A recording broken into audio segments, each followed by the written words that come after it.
अब इसी क्रम में हम एक बात हम और आप जानने की कोशिश करते हैं, समझते हैं कि सोने और चांदी को पिघलाने के लिए सुना आपने देखा होगा कि धातु की फुकनी से ज्वाला के सबसे बाहरी भाग को उस पर फूंकता है, उपयोग करता है। और वे ज्वाला के सबसे बाहरी भाग का उपयोग क्यों करता है? सबसे बाहरी भाग का उपयोग क्यों करता है, इस बात को हमें समझना होगा। तो सपोज आप ये मोमबत्ती समझिए, ये मोमबत्ती समझिए, अब इसका ये जलना समझिए। ये मोमबत्ती है, मोमबत्ती से समझिए इस बात को। अब मोमबत्ती में सबसे ऊपर भाग, ये जो जल रहा है ना, ये सबसे गर्म भाग होता है, सबसे गर्म होता है, ये जो सबसे ऊपर भी है। अब इसी बात को समझने के लिए उससे थोड़ा सा नीचे आएंगे।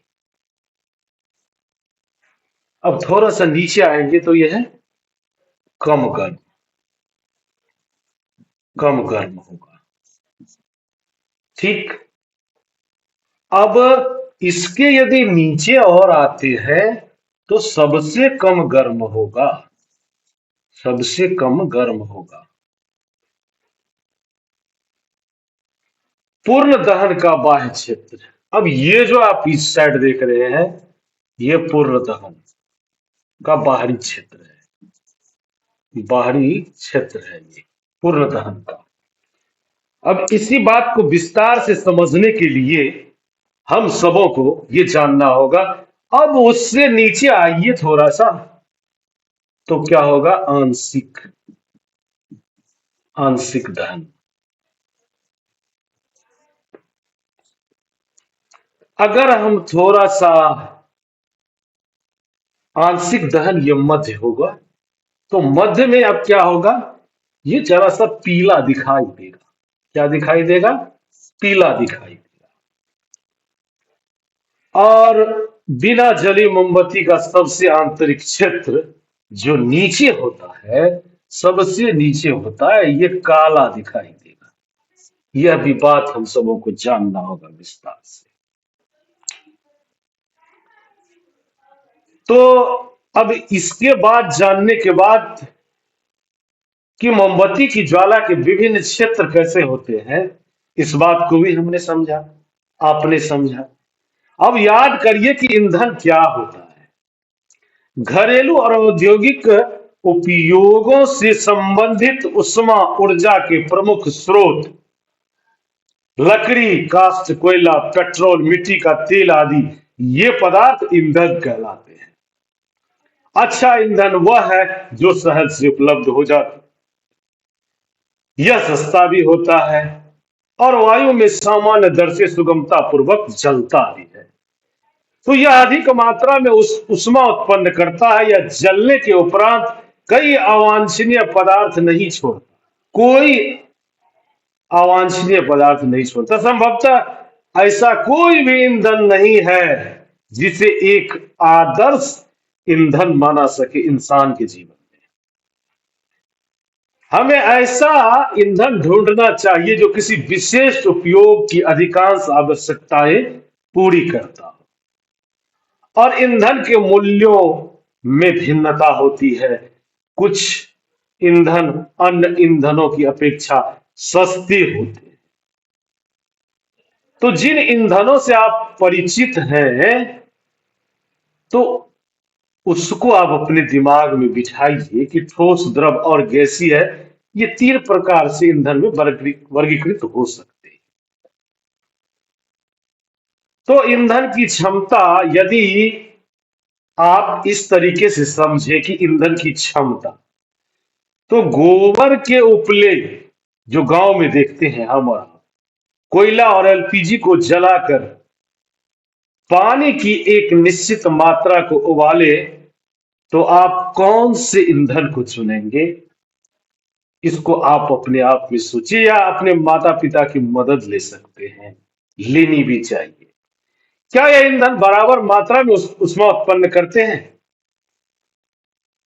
तो किसी ईंधन के 1 किलोग्राम के पूर्ण दहन से प्राप्त ऊष्मा ऊर्जा की मात्रा तथा ऊष्मीय मान कहलाती है, और ईंधन के ऊष्मीय मान को किलोजूल प्रति किलोग्राम कहते हैं, मात्रा में प्रदर्शित करते हैं, लोग मानते हैं। और कुछ ईंधनों का ऊष्मीय मान भी होता है।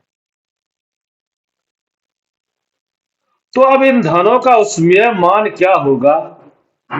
अगर गोबर के उपले जो बनते हैं वो 6,000 से 8,000, लकड़ी 17,000 से 22,000, कोयला 25,000 से 30,000, मतलब ये ईंधन है और उसका ऊष्मीय मान है किलोग्राम में।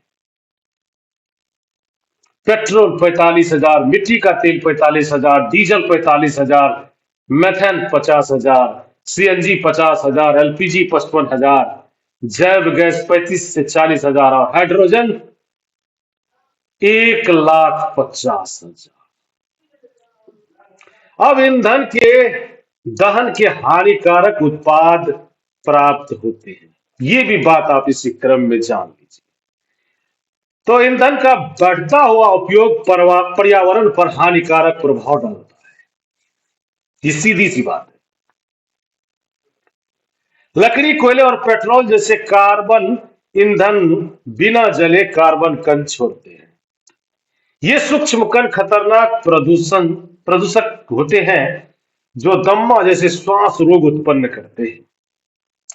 तो सर्दियों से लकड़ी का उपयोग घरेलू एवं औद्योगिक ईंधन के रूप में हो रहा था, परंतु अब इसका स्थान कोयले और एलपीजी से ईंधनों ने ले लिया है। अभी भी हमारे देश में बहुत से ग्रामीण क्षेत्र में ईंधन के रूप में लकड़ी का उपयोग हो रहा है, क्योंकि आसानी से उपलब्ध और सस्ती भी है। परंतु लकड़ी को जलाने से भारी मात्रा में धुआं उत्पन्न होता है, जो मनुष्य के लिए हानिकारक है और श्वसन कष्ट उत्पन्न करता है। साथ ही वृक्ष हमें बहुत सी उपयोगी वस्तुएं भी उपलब्ध कराती है, जो ईंधन के रूप में लकड़ी का उपयोग करने पर हमें प्राप्त नहीं होंगे। इसके अतिरिक्त वृक्षों की कटाई वनोन्मूलन का कारण बनती है, जो पर्यावरण के लिए हानिप्रद है। अब इसी क्रम में इन ईंधनों का अपूर्ण दहन कार्बन मोनोऑक्साइड गैस देता है, जो अत्यंत विषैली गैस है। बंद कमरे में कोयला जलाना खतरनाक होता है। उत्पन्न कार्बन मोनोऑक्साइड गैस से कमरे में सो रहे व्यक्ति की मृत्यु हो सकती है। और तीसरी बात, अधिकांश ईंधनों के दहन से पर्यावरण में कार्बन डाइऑक्साइड गैस निकलती है। वायु में कार्बन डाइऑक्साइड गैस की अधिक मात्रा संभवतः विश्व उष्णन मतलब ग्लोबल वार्मिंग का कारण बनती है। तो पृथ्वी के वातावरण के तापमान में वृद्धि विश्व उष्णन कहलाती है। अन्य बातों के साथ साथ हमें इससे हिमनद पिघलने लगता है, जिससे समुद्र का जल स्तर बढ़ जाता है और तटीय क्षेत्र बाढ़ग्रस्त हो जाते हैं और निचले स्तर वाले तटीय क्षेत्र अस्थायी रूप से जलमग्न हो जाते हैं। अब कोयले और डीजल के दहन से सल्फर डाइऑक्साइड गैस निकलती है।